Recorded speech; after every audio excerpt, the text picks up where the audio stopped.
first we have Lee Chen-Chin, and that's Dr. Lee Chen-Chin.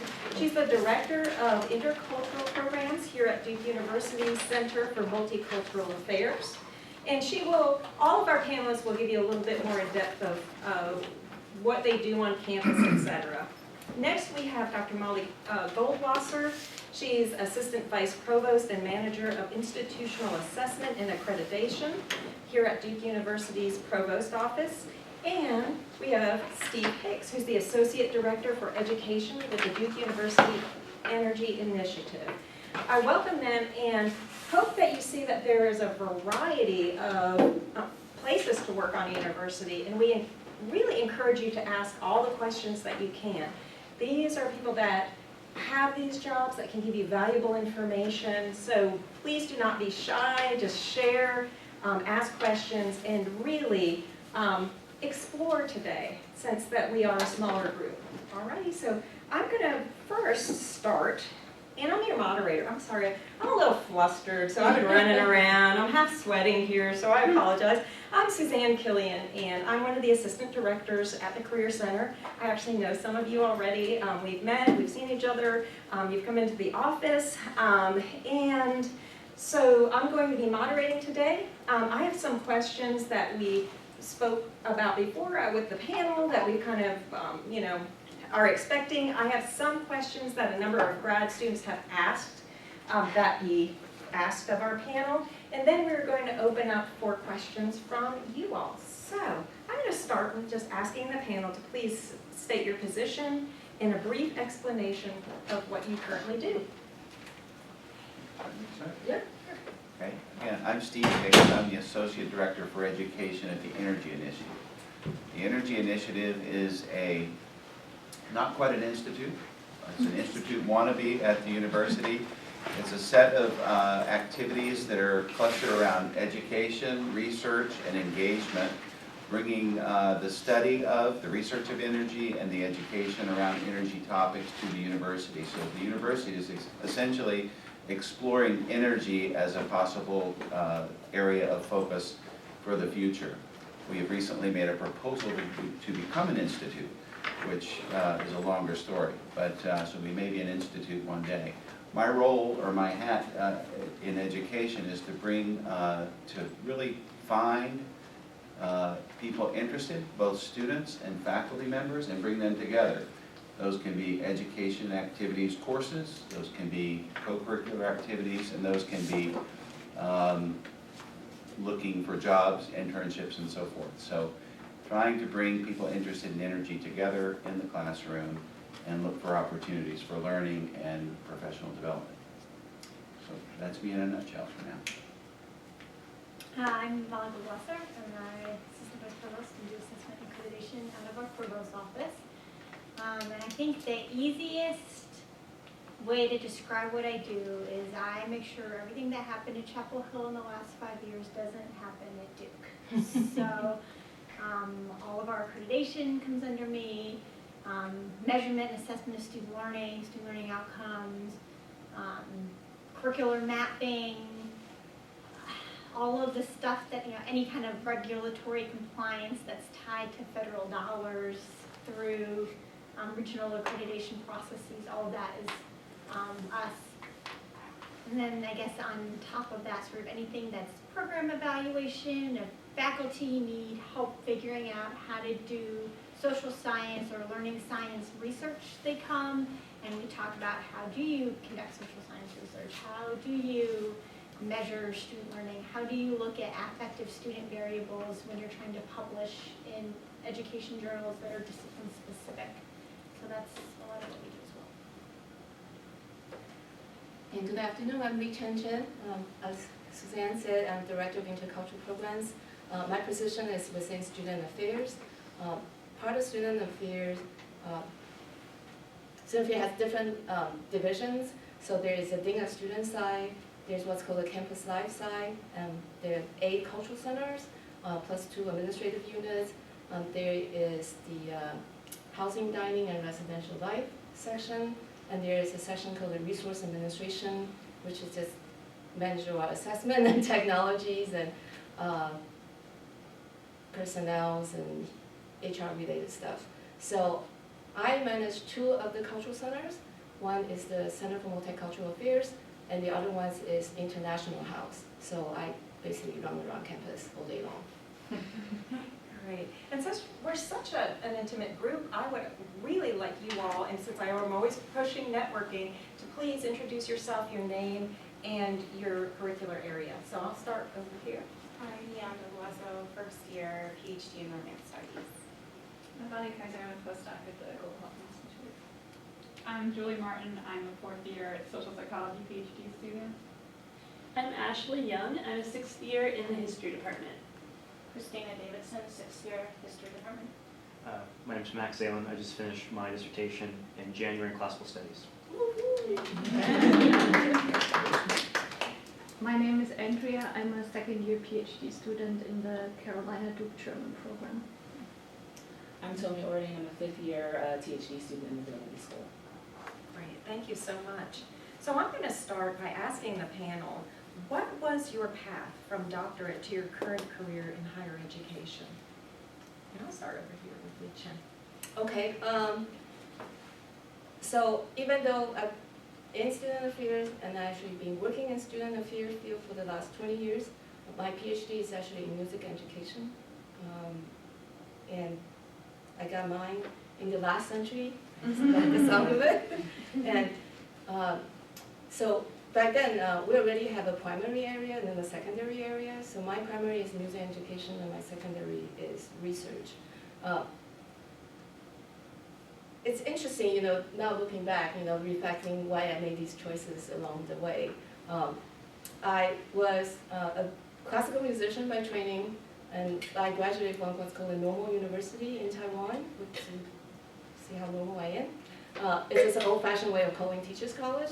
So I was trained to be a teacher. I taught junior high school for a year, and the year I was teaching, I realized how little I actually know about teaching.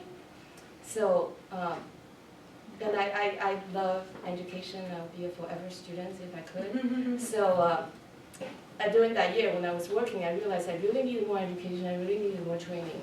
And the graduate program in my country, home country, which is Taiwan back then, the only graduate program in music was at my university, and I know the professor. I just said, there's no point. I'm going to stay here.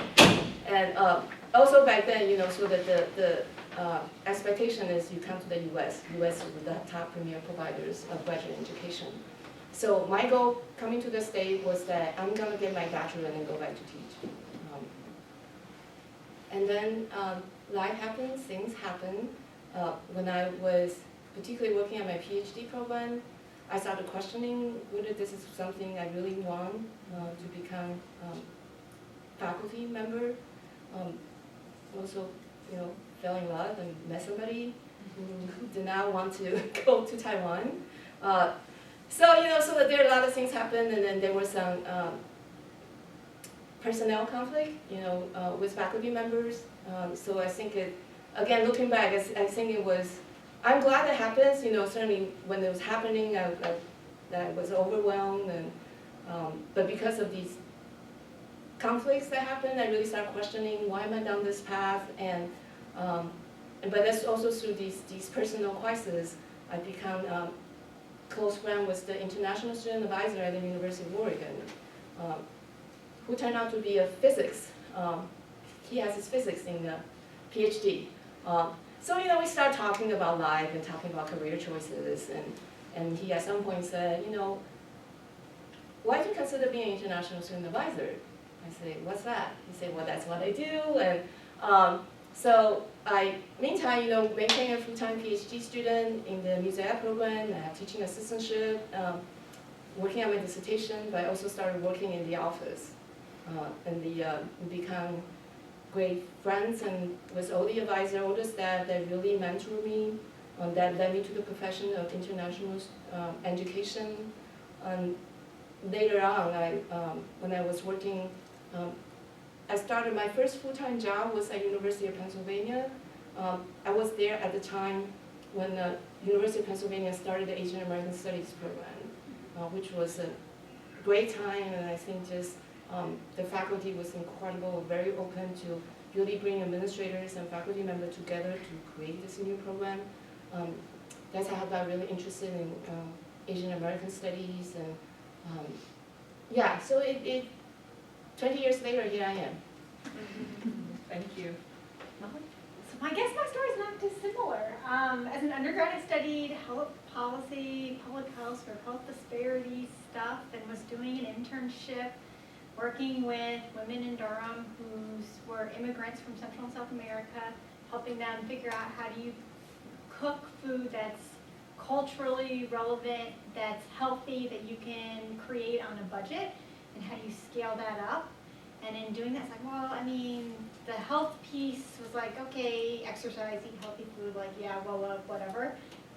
But the teaching, the lifestyle was much more interesting to me. And so I ended up going back to school when I finished and I got a teaching degree.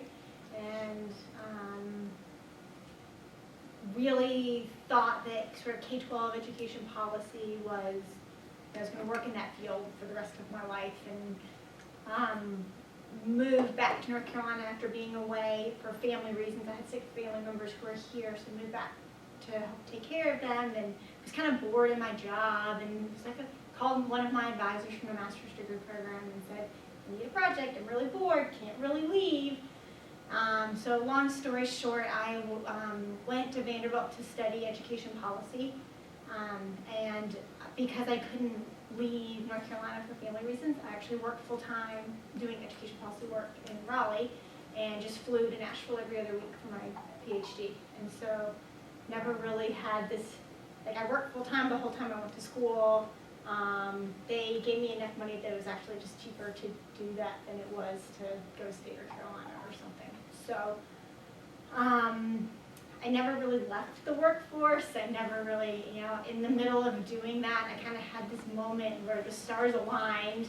And I did my undergrad at Duke, and somebody who I used to know as an undergrad called and said, I really want you to come work for me. What would it take? And at the time, I was like, well, I was living in Chapel Hill, commuting to Northeast Raleigh. My hours were crazy. I was making less money than y'all are making now as grad students, and flying to school all the time, and trying to balance work and life and family and all of it. And said, you mean I'm going to cut my commute in a third, and the first digit of my salary is going to be a 4, which is like a novel concept to somebody, It's like, yes, I will do that. And then from there, I just sort of worked my way up at Duke. Great, thank you so much. Steve? Okay, I'll add a couple of things to this and some similarities in my story. I would say it's non-traditional in that I left Duke in the late 70s during a recession, looked for a job, couldn't find one, and ended up in the military, in the Coast Guard for several years, and then decided that was not, and it's sort of one of those things, I decided a path by sort of walking on it, not in a very planful way, but worked after the Coast Guard, a big company decided I didn't really want to work in New York and work in a big company, and I decided to come back to this area and go to graduate school. Went to UNC in the School of Education. My undergrad was Duke psychology, and I wanted to get into training in education. I had spent some time doing training in the Coast Guard, so I said, I really like this, I want to go that direction. I got a master's in instructional design while I was working for a small startup here. It was called Learning Resources. It was started by a Duke grad, and after I worked there for a couple of years, we basically went out of business, and I was looking for a job, and came back to Duke and started working at the annual fund while I was working on my master's degree at UNC. It was focused in instructional design. My interest in training and education continued to grow, particularly non-degree education. I left the annual fund, went over to the Fuqua School of Business, and we were starting up something called executive education at that point in time, which is non-degree management development.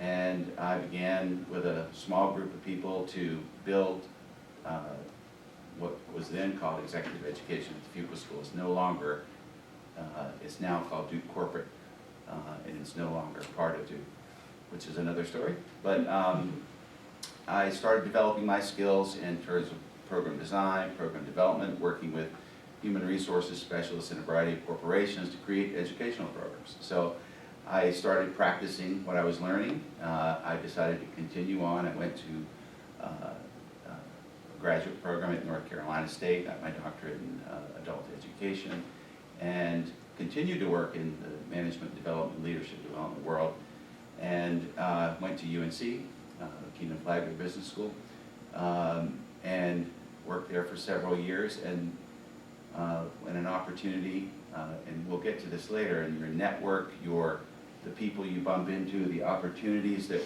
come along, and identifying those is an important thing. I decided to go to work for a company called Intra Health. Actually, it was in the medical school at the time. It was a public health entity, and work on a global project. Had an opportunity. I was interested in something that might give me an opportunity to travel at the time, before my kids were too big.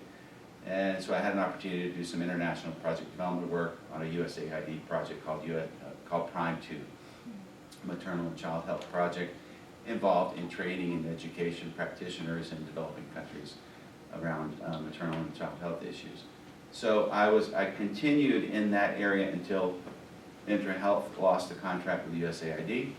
Based on, I learned about political changes in Washington, D.C. and how funding works, and also learned about the culture and practice of moving from job to job, organization to organization, and the types of resiliency and adaptive practices that certain, I think, people in the academic world have an advantage on others for. We can come back to that. But I ended up back at university, at UNC, at School of Public Health, and UNC has a School of Public Health next door. Did that continuing education for public health practitioners in North Carolina for about 5 years. Started to exercise my own training and education practice. A lot of learning how to teach, and really enjoyed doing that.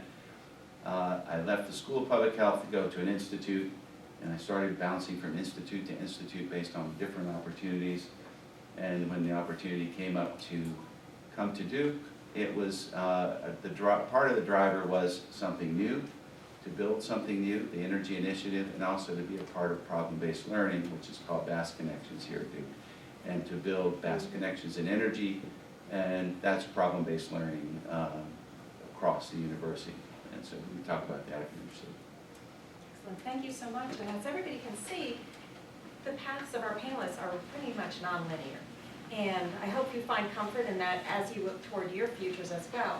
But since they were so, and there were so many various experiences that you all had, what I'd really like to know is, and I'm sure our group would as well, what are the transferable skills that you utilize now that you've gained during these experiences? And in this way, I'm just going to give the ability to whoever wants to answer. If you don't want to contribute, we'll just go ahead and move on. So go ahead. Well, I'll start, and we're joking outside. I say, well, we have to change room because what's going on right now. I say, well, yeah, I learned that in graduate school. You have to be able to change, be able to adapt, roll with the flow kind of thing. So that's sort of some soft skills we're talking about, and being open-minded. Another thing I feel like I really gained a lot while working at my PhD program is being able to manage the political situation, particularly when you're at the point of working with your different dissertation committee members, and I'm looking at you because you just finished a dissertation, and how you have to assemble this committee, and granted that the majority of them will be from your discipline, but back in University of Oregon you have to have people outside the department. So then it's sort of the diversity and richness of the discipline itself, but then faculty can sometimes be, this is the way I see the world, you need to do this on your dissertation, and someone else say, no, this your education, you don't have to do that. So how do you sort of keep your eyes on the prize, trying to manage this diversity of opinion, diversity of style. So, and I think, political skills is actually very important, especially, no matter what sort of job market you're in right now. So being a quantitatively oriented social scientist studying policy, we took all kinds of research methodology and all kinds of statistics, and I use that every day. I, play with SPSS all the time. I'm trying to learn R and SAS right now because Duke wants to take away SPSS.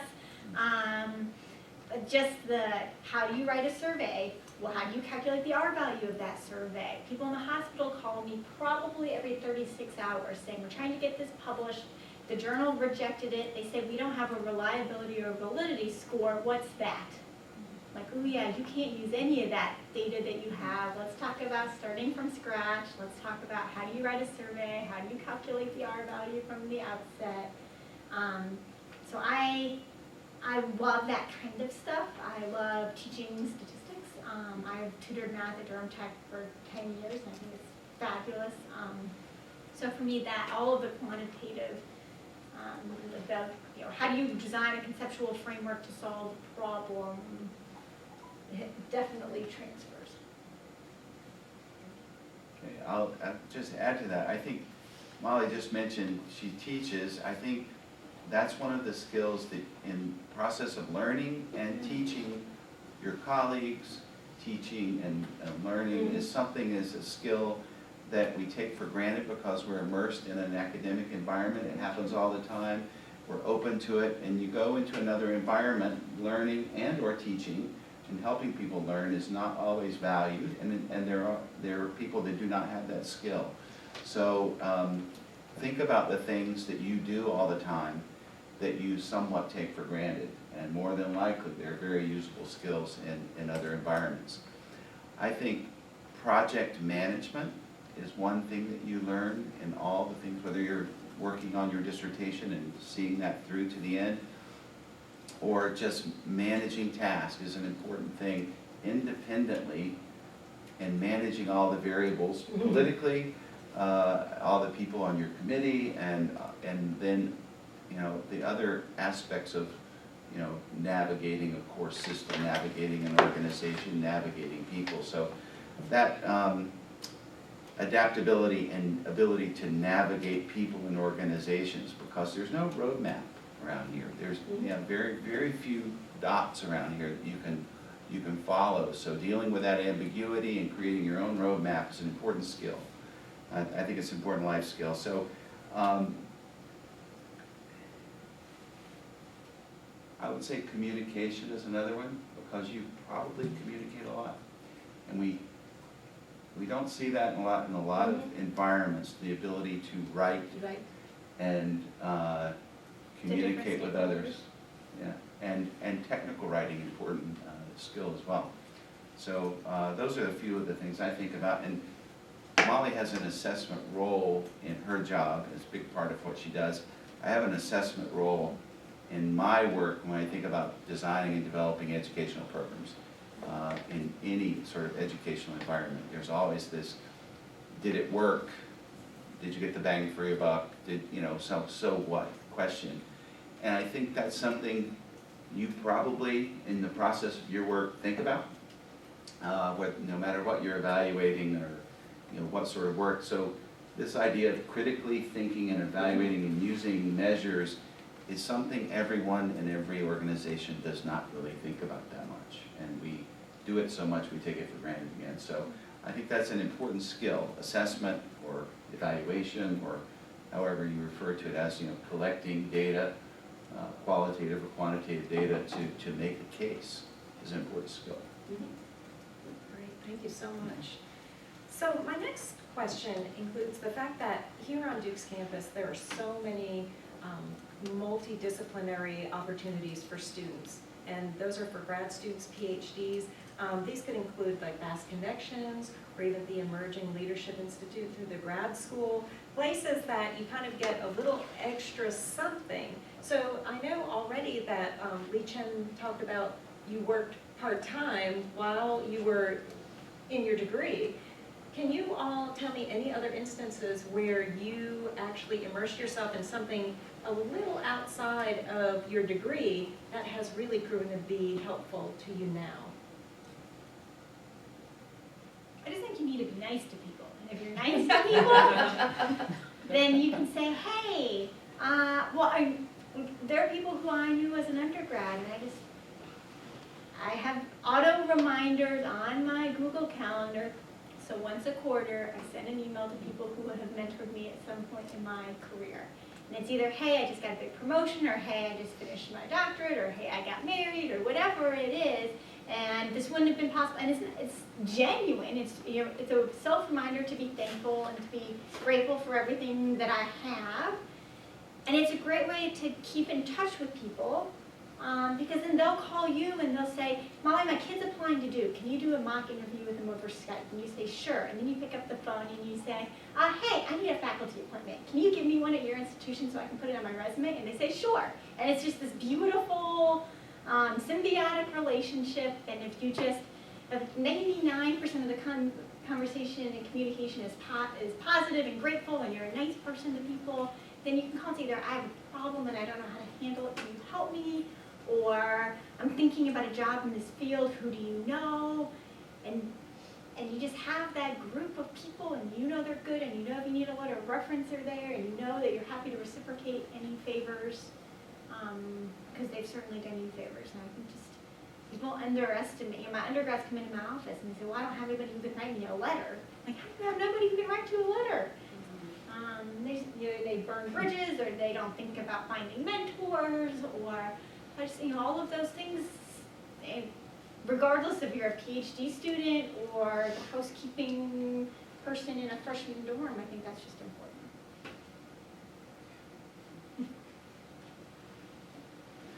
I'll chime in. I think that's a great example. Some people use the term networking, and a great example of doing that systematically.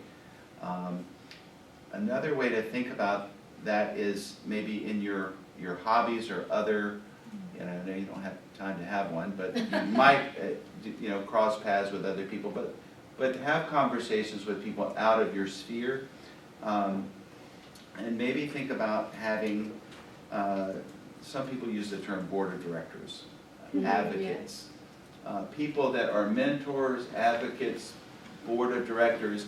And do you have them in different spheres of your life?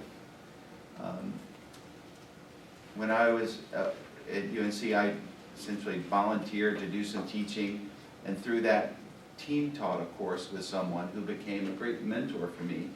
And I continue to stay in touch on a regular basis with this person and reach out to that person for advice and counsel, for ideas about teaching methods.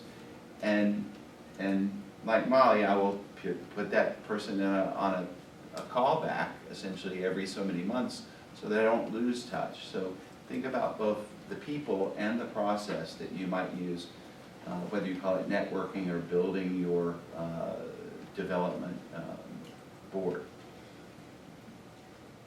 Yeah, I want to echo with what has been said.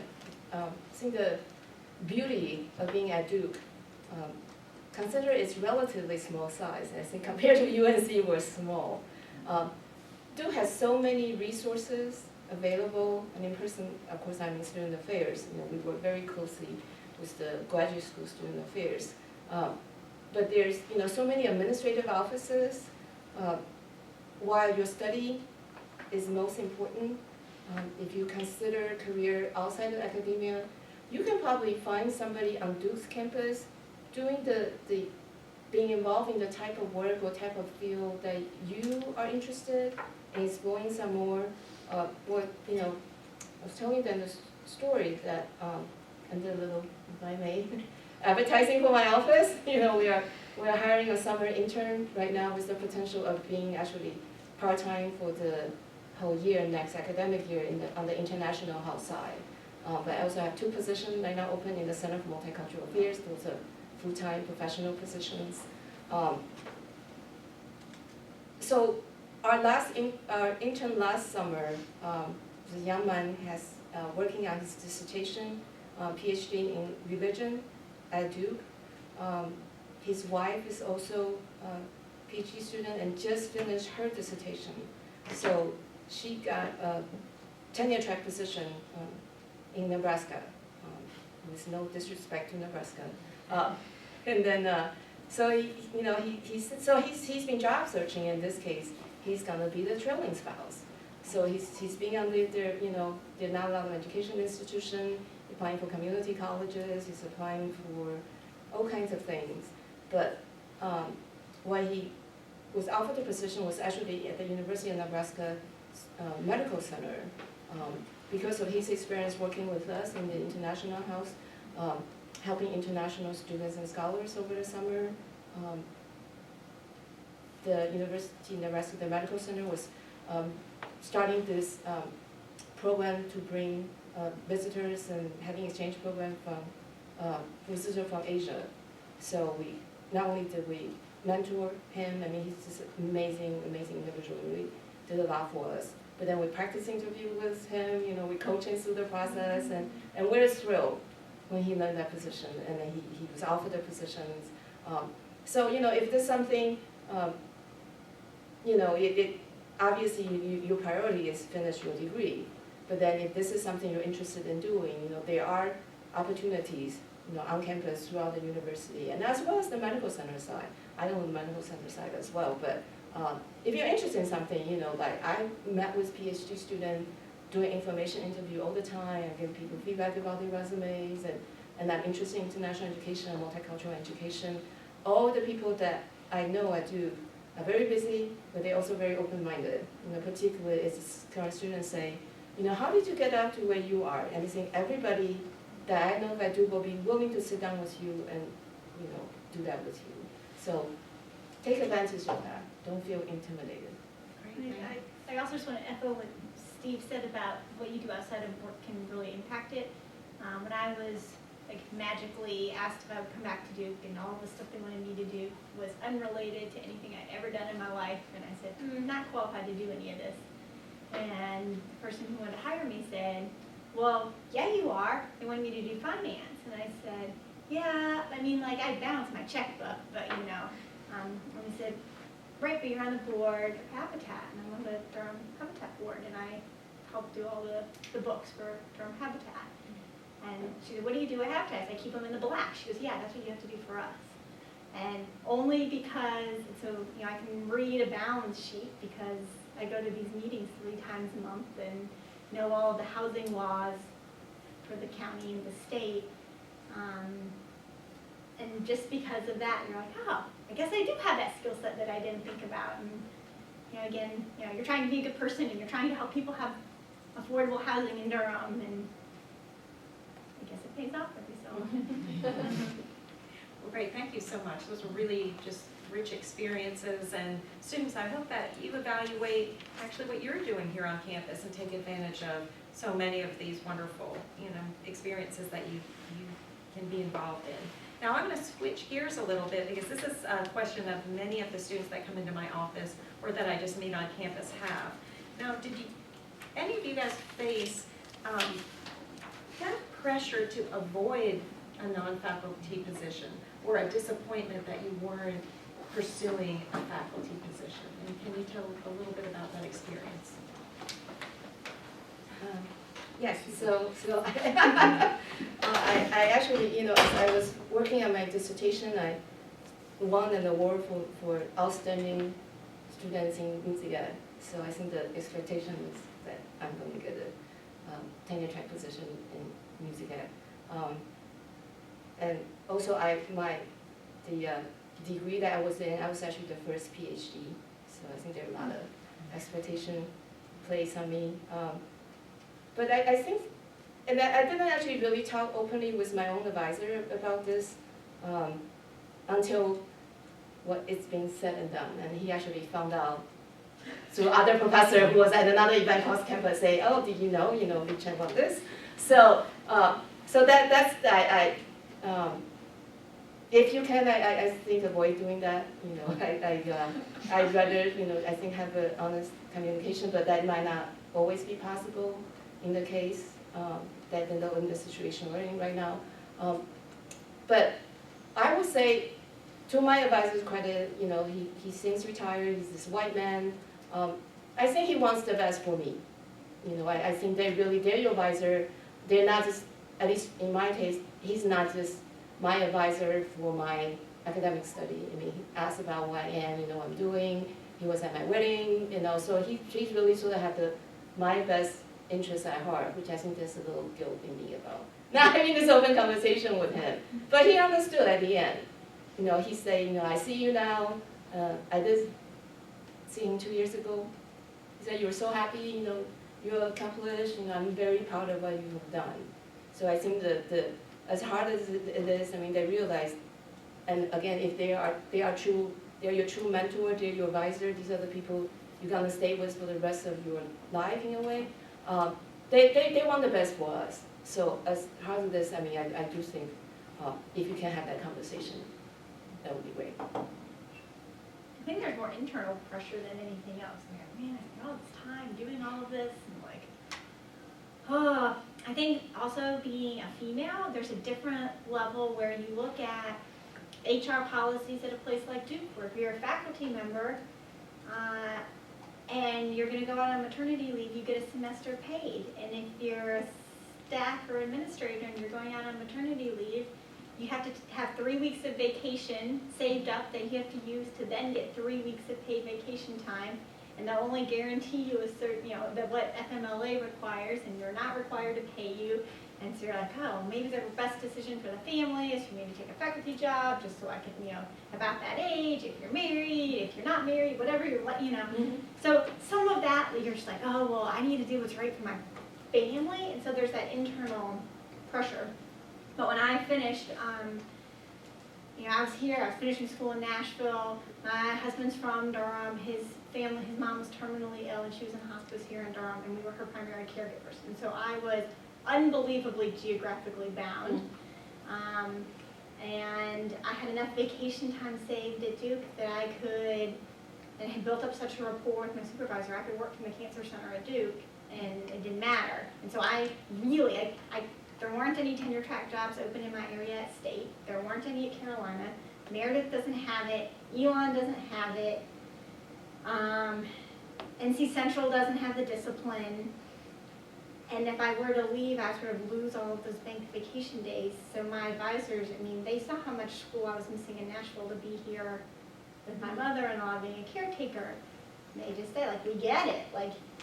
Stay at Duke. Why would you leave Duke? They also, Vanderbilt will want people to stay at schools that they think are of equal stature to their own. And so well, we'd rather you just stay at Duke than take a job at NC State or something like that, which was a very interesting, different piece to think about. But yeah, so they were very supportive and just said, we understand their constraints and there's just internal, and I still talk to my husband all the time about, actually his alma mater had a tenure track faculty position in my area, and he's like, well, what do you think? And I was like, I don't know, but here we are, still here. Well, I encourage you all to certainly have great goals and a vision of what you can achieve, and also temper that with the reality that life will happen, and you'll make different trade-offs and different choices, as Molly was talking about. And I think, and we can all look back and see some of this with 2020 vision. It's hard for you to look forward and see things with 2020 vision and anticipate exactly those challenges and difficult decisions.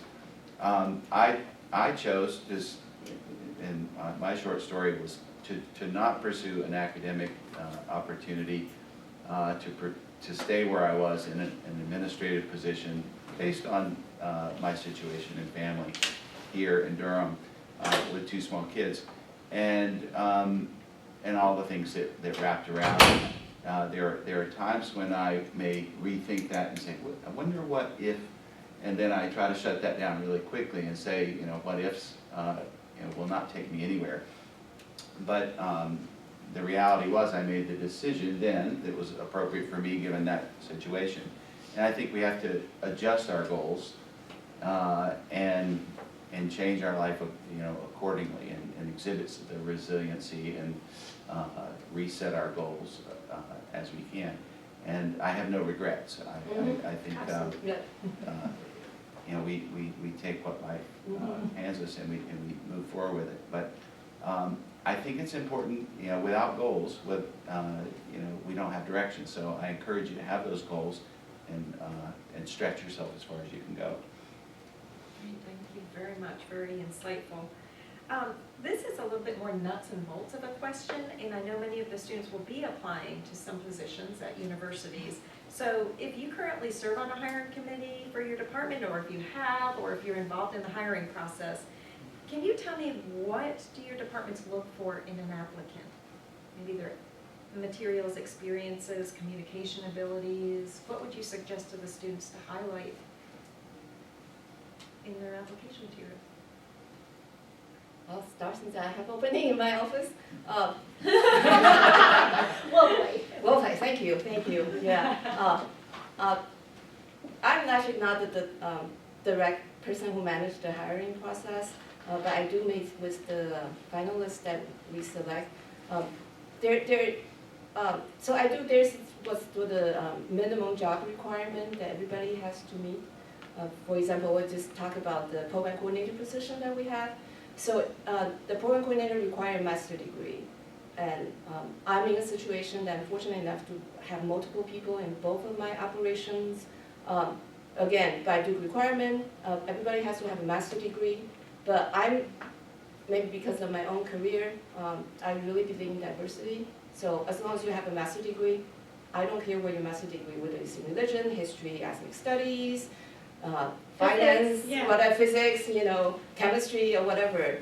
What I really value is your actual work experience, and that your way you can demonstrate that you have the knowledge and skills to do the positions that are being advertised right now. And I want to echo what Molly said that really struck me, because I have another position that just closed because we're in the we're conducting in-person interview right now. So we have this very capable young person apply. Again, it's an entry level, it's an office coordinator position. So this person wrote it in the cover letter, say, well, these are my skills and qualifications, and I will call you tomorrow at 9 o'clock for an interview. And I when I saw that, I just like, what? So I mean, when I say being nice to people, I think there is a fine line between being confident and being really boasting, or I mean that when I read that, it just really turned people off. And I think something I want to talk about is I think, and I deal with it a lot when I was applying, this idea of overqualifications. That there are a lot of, because for example, the program coordinator position require master's degree. For example, you say, but I'm working on my PhD, or I finished my PhD. Will you consider my application? Absolutely. Again, I think if you meet the minimum requirement, but what I'm looking at is your actual work experience, your involvement, and your skills and knowledge. I'm not, I know that's not always the reality, but from my perspective, I appreciate the diverse experience people bring in with them. So I think you are going to come up with people, and you're going to apply for position, particularly administrative position. People are going to say you're overqualified. But I think, again, this is what you really want to do. There will be opportunities for you. You just have to be persistent. And I also think getting your foot in the door somewhere is, like, sometimes you have to be overqualified to get that first job at a huge institution or in a huge network. And so maybe you have to have, I was almost done with a doctorate and took a job that required a bachelor's degree at Duke. And have moved up 3 times since then in very rapid succession, because you just have to get your foot in the door and you have to get started. And once you get started and you can be an internal candidate and you can know the politics and you can see the moving pieces, okay. So you take a year and do something for a year that maybe you're overqualified for, and I really think work experience is a big thing, and we never like to hire people who have no work experience, even say, well, I have a doctor. So, okay, so what? That doesn't mean you've done a 9 to 5 every day where you have that sort of the rote, the systems, and so really if you can, work, well, we all worked in school and survived and have families and all of the rest of it. I think it's, the work experience and the just being okay, being overqualified for your first job really will help.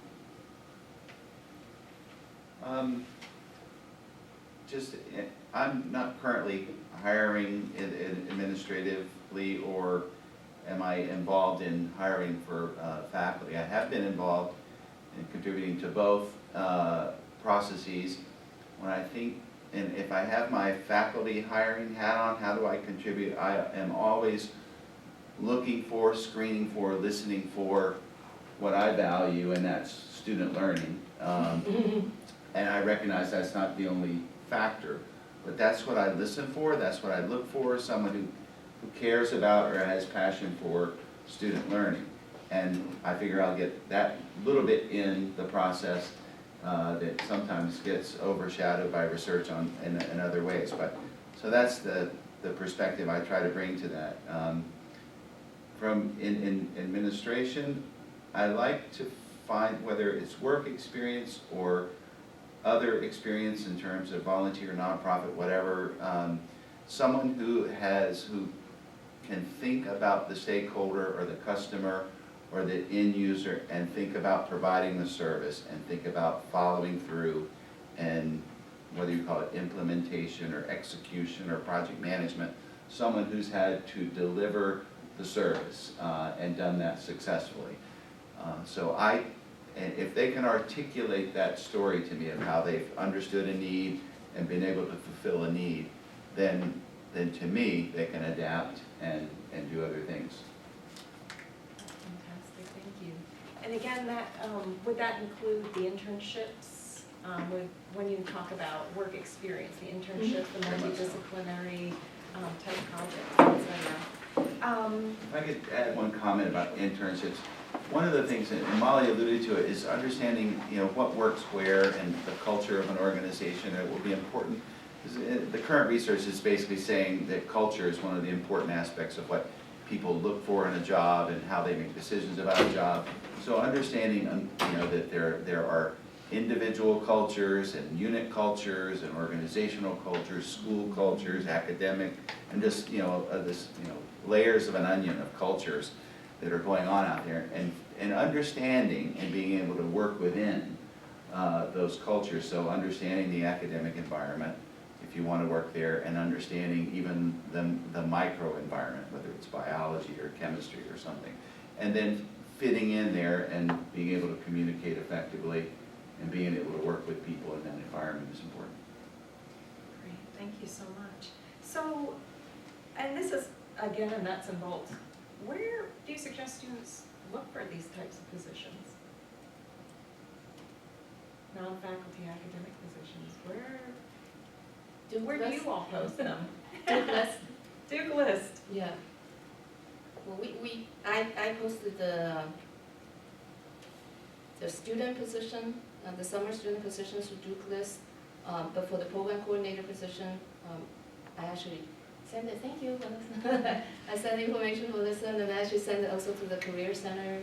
In your newsletter? Yeah, exactly, and then I send it to the different local networking organizations. So. I think ask people where they look for them based on what you're looking for. Obviously, we use the Duke system and quintiles, or we use the quintile system. And if you're looking for something in research and field trials, then certainly look on the quintiles website. So I think depending upon what you do, you have to look for that place, and you have to look in multiple places with current technologies, whether it's monster.com or all these other places. I think you have to continue to ask where the emerging location is for the types of jobs that interest you.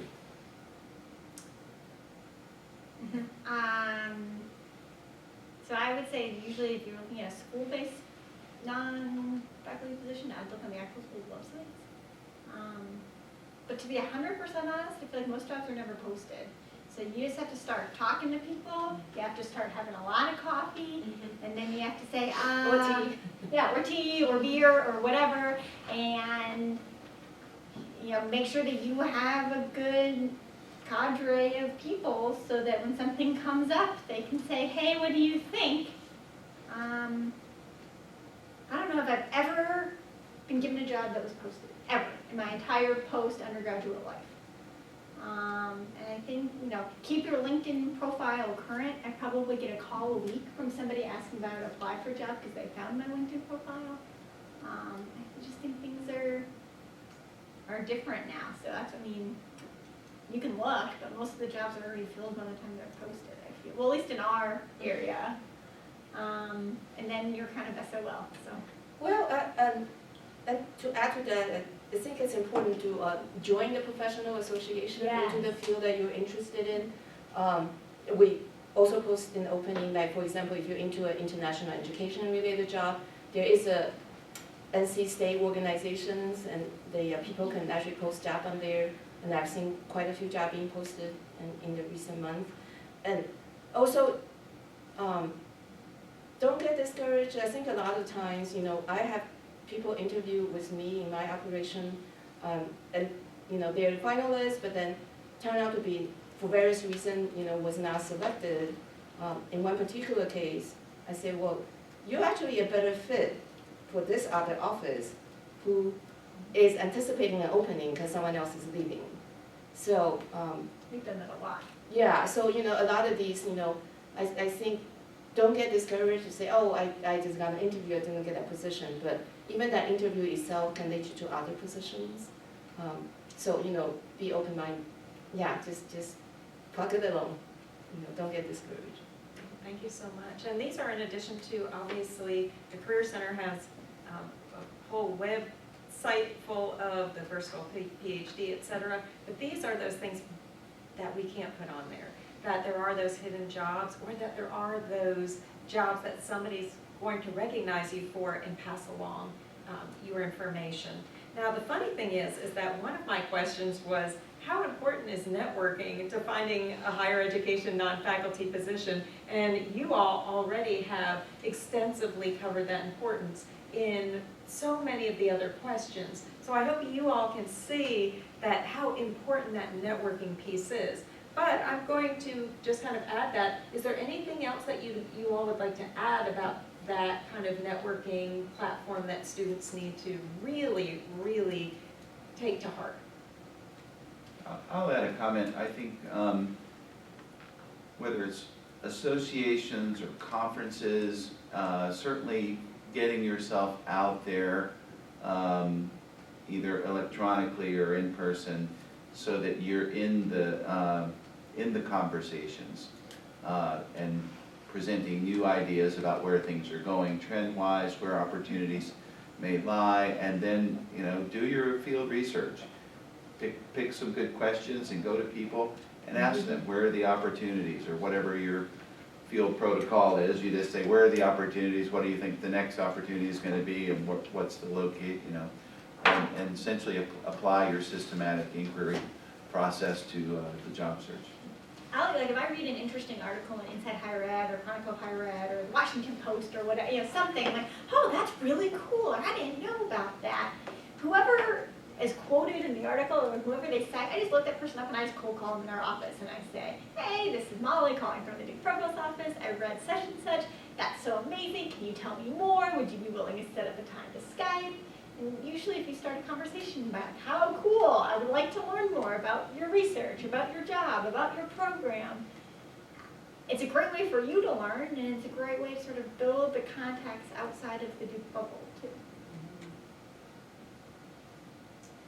Right, and I'm actually going to open up floor for questions. Thank you so much, and I may ask an additional couple of questions, but I thought this might be a good time for our, student guests to ask anything you'd like to know, anything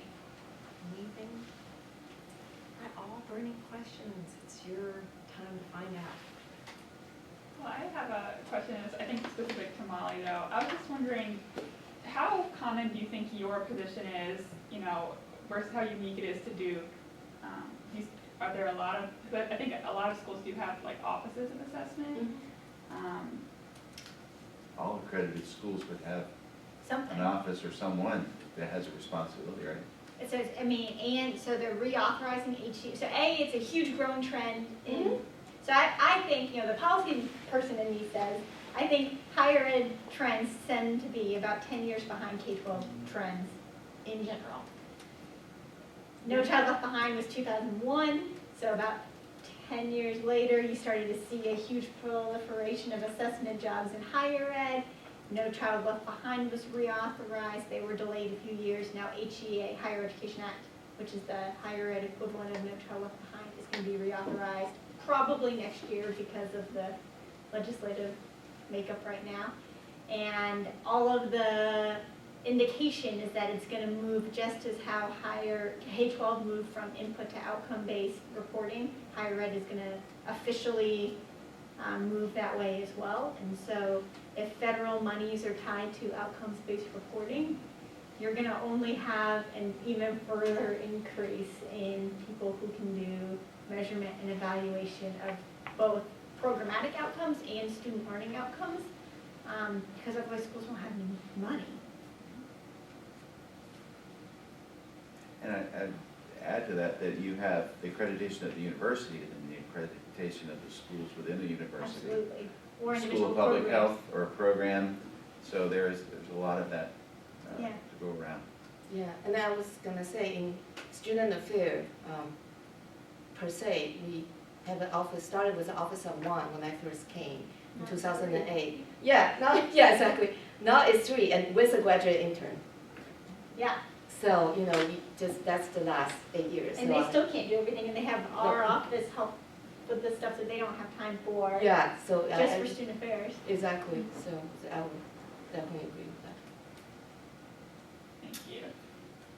Do you guys in your spare time, if you have any spare time, get the urge or do teach in tenure track or not? I mean, obviously you pursued other paths, but like that teaching, does that still kind of find its way in your jobs or outside of your jobs? Yes, I actually taught a class in programming education last fall.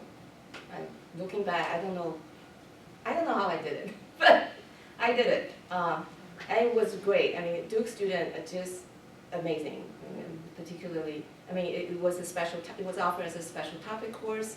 I think the student really choose to be in there. I always thought teaching is really a two-way process. It's not just me dispensing the information. Also, I learned so much from my students as well.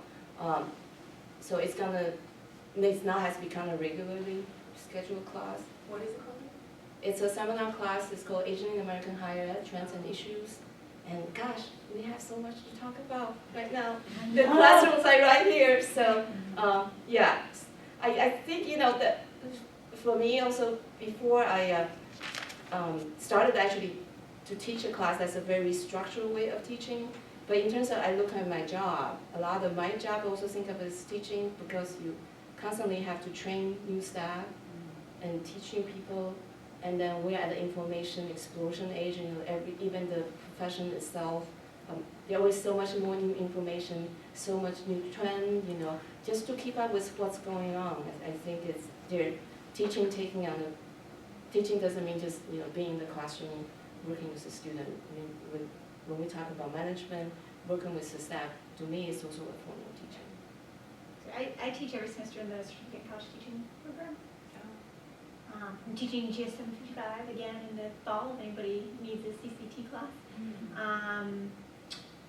So I teach a 1-1 load there, and then I retain my faculty position at the University of Mississippi and teach online classes at the University of Mississippi.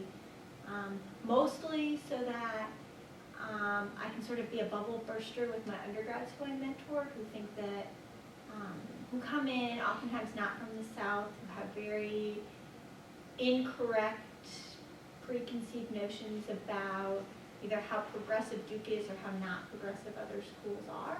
And I would do alternative spring break trips that were about the civil rights South with my students. And Ole Miss in a lot of ways I think is a lot more progressive than Duke is. And I think just to be able to stay in touch with their policies and their student body, and to be able to learn from, I mean, most of my research is in access and equity in the education pipeline. And it's hard to have credibility studying access and equity when you're in a Duke bubble with a Vanderbilt degree, but to teach it something like teaching a school of education or a school of public policy at the University of Mississippi adds a whole nother layer with a very different student body. Really, those are kind of my people. So. And then there are places all over that always need online adjunct faculty. And it's a great way to supplement income. It's a great way to stay in the class. If you teach online classes, and this is like super nuts and boltsy, but if you teach online and you make less than usually $12,000 a year, you don't have to pay state taxes in the state where you're teaching. So you don't have to pay state taxes. So I don't have to pay Mississippi state taxes because they're sure as hell not paying me $12,000 a year. So, but just so you can kind of think about, can you both supplement your income and fulfill that need to teach simultaneously? I love it. I really love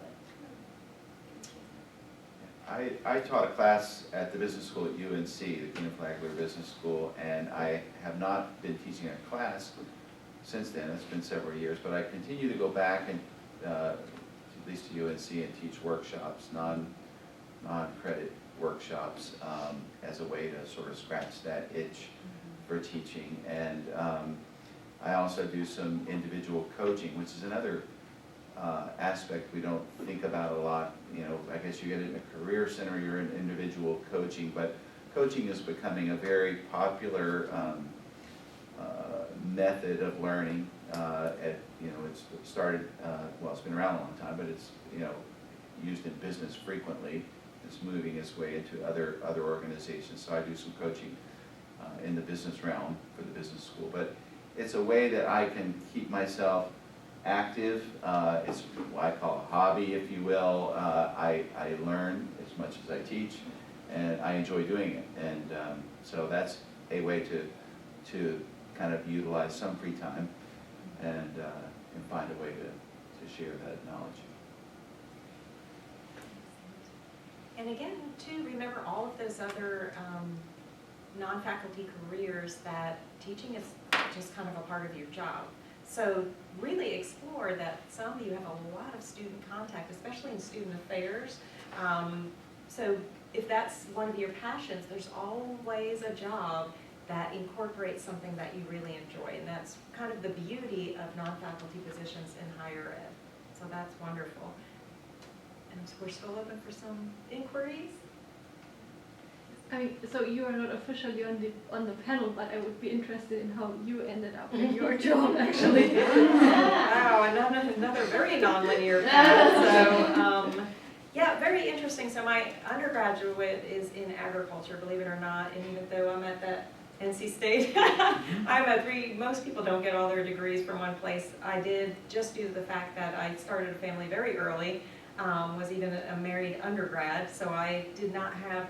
And that was never a thought process. When I got to the point to where I was in a PhD program, why it never rang a bell that you're probably going to have to move, and I wasn't the breadwinner in the family, and so that was interesting. I got my master's degree in technology education because as an undergrad, I too graduated during a recession, couldn't find a local job. Somebody actually called me up and said, "How would you like to teach high school?" And kind of, but very naively, I said, sure, thinking, oh, it's a paycheck and this is going to be fun. And so I ended up in secondary education for almost 20 years. So I taught both middle and high school.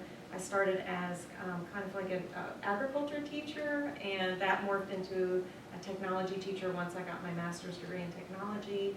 and then morphed into kind of a career services. So at that time, career services, even in secondary school, was becoming very popular. So I kind of taught and was also a career counselor at the same time.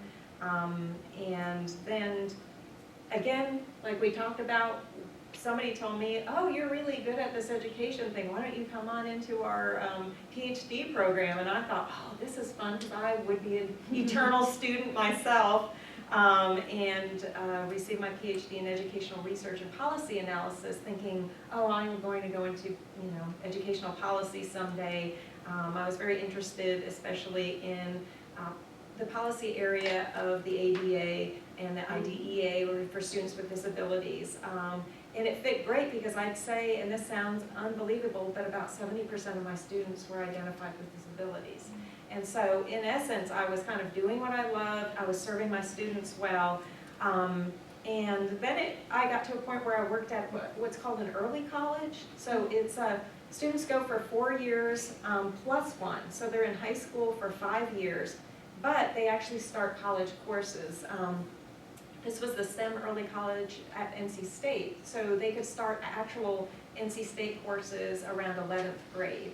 And that's where I essentially got involved with freshmen. And I had no idea how awesome university students were. I really just fell in love with counseling university students, and decided, oh, this is a point. My daughter went to college, and I thought, oh, why don't I go, try to find a university job. To her chagrin, I found one at her university, which she was like, oh no. But it worked out very well for me, because I crashed in her apartment during the week, and it was just a great opportunity. I worked for a college of business as their career person, learned a lot about employer relations, but also learned a lot about students and your wants and needs, and also the diversity of paths.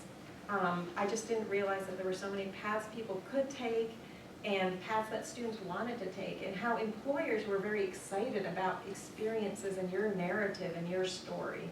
So, again, I thought my husband and I lived apart during those times, and I thought that would be cool. We were married a really long time, and it wasn't cool at all. So I decided, he got a job back here in Raleigh, and decided to follow him, and luckily Duke had a position open, and that's how I ended up here. So again, a nonlinear path, but I've enjoyed every stage, and also the opportunity you can make for yourself. Even here at Duke, I've realized with a PhD, there's some things I can ask for. Like we talk about being overqualified, but there's some things like having a background in research has really helped to form, when we do needs analysis. That is, made a little bit more, I don't know, just applicable. Like I can say, oh, I've done this before. I've, done some ethnographic studies. Why don't we do some of those? So you can kind of bring your talents and your loves into the job. So I hope that answers your question in a roundabout. Thank you, yeah. Any more questions? Got the panel here. I always tell students if there's those, even if it's a question that may not, that you're want to know, like, hey, what do people really think? I'm just wondering, because you're in higher ed, how you all said you had teaching opportunities or workshops that you did, does that make finding those opportunities easier? Because were those opportunities specifically at the universities where no, yours wasn't, you said, okay. Well, Miss called me and said, what would it take? We need you to teach. Okay. I think it expands your contacts. Yeah. It really does. It exposes you to new things, new people, and I think if you can do it and you enjoy doing it, you'll be good at it, and then it'll give you future opportunities. Yeah, and then, I think it's just, even when you're on Facebook, there's always ads, maybe I spend too much time on Facebook. There's just ads that, we're looking for instructor particularly for online courses. Always. Yeah, there's always those, so, yeah, I mean, if there's something you'd like to explore, just go ahead and answer one and see what happens.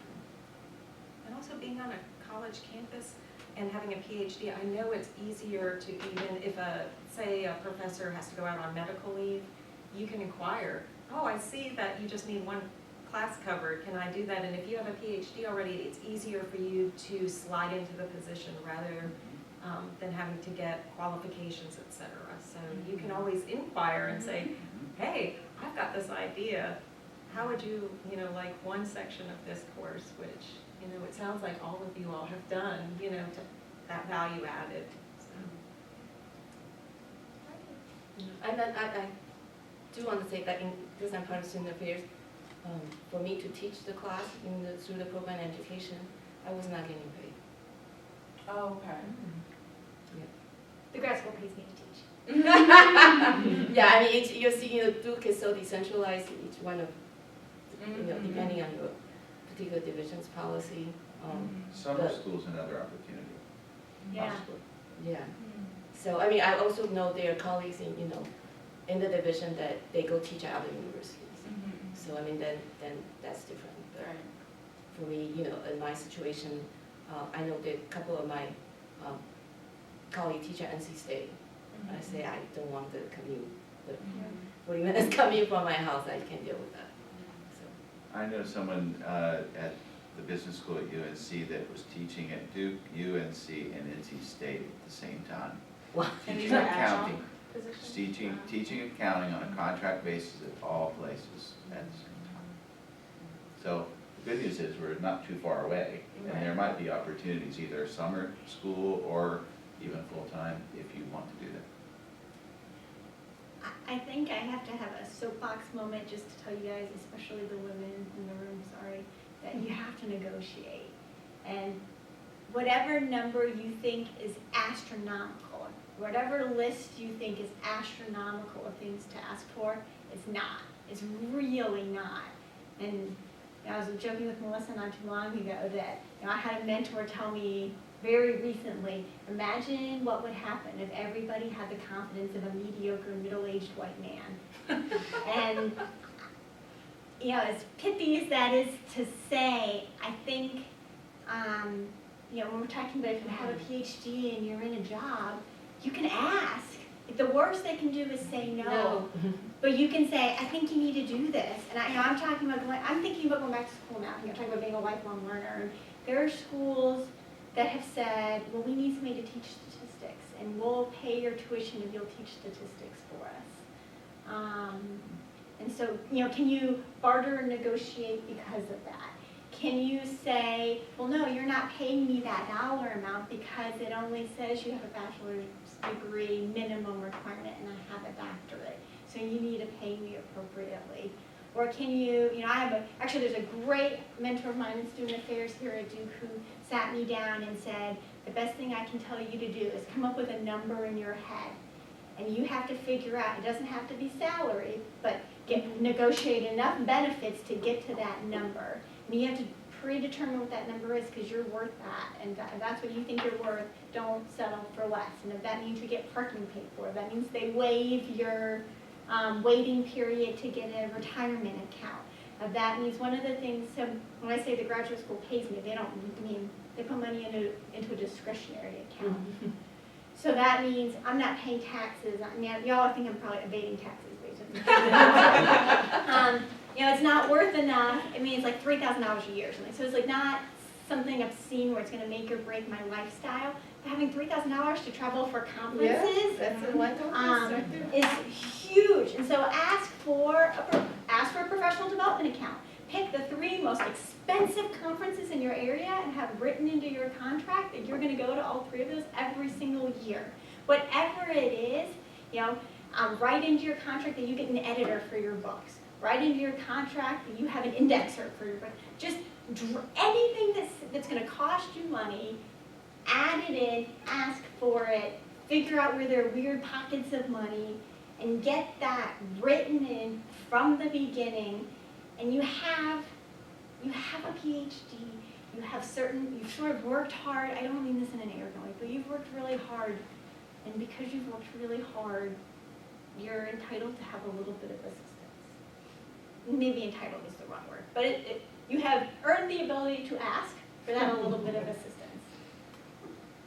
And if you're uncomfortable asking, get a friend and practice negotiating. Absolutely. I'm happy to practice with you. Super. So any further questions? Actually, you already talked a little bit about this, but so what about like having a family and having a career? Like how should that work for you or not? And I mean, I guess you all said you had children. Or, Yes. Yeah. Right.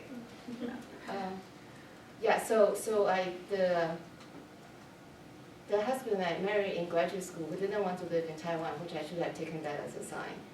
We divorced. So I actually had breast cancer at the age of 37. Fortunately, everything's fine, knock on wood. But then I got remarried, so I'm those older parents, the same as young parents. I'm one of those older parents. So it's definitely a challenge. Don't feel bad if you can do it though. I think everybody is very different. My advice is marry the right person. Like I say, my first husband, it's just not. We were both PhD students, and that's how we met in school. Careers, I think, is actually what broke us at the end because he actually told me that I was too ambitious. So as opposed to, I especially the last couple weeks, I've been at work every single evening. But I mean, that's the nature of student affairs, and I love what I do. It doesn't really feel like work to me. So my husband actually told me last night, said, if you need to work late, it's okay. I will go pick up the children. I don't like his cooking. He makes hot dogs. So every time he cooks. So he said, I can cook. The kids will be fed. So I don't have to worry about that. I'm in my very critical mindset. Say hot dogs. So, but so that the kids' basic needs are met. So I do think it's important, to pick someone. Am I great parents? I'm not sure. I mean, but I do feel like there are research studies done now, like how if especially for young girls, if they grow up watching their mother working, I think it really actually boosts. I mean, a research study done now, they boost their confidence. They used to sort of managing. My mother didn't work, but then she's installed in me that it's important to work.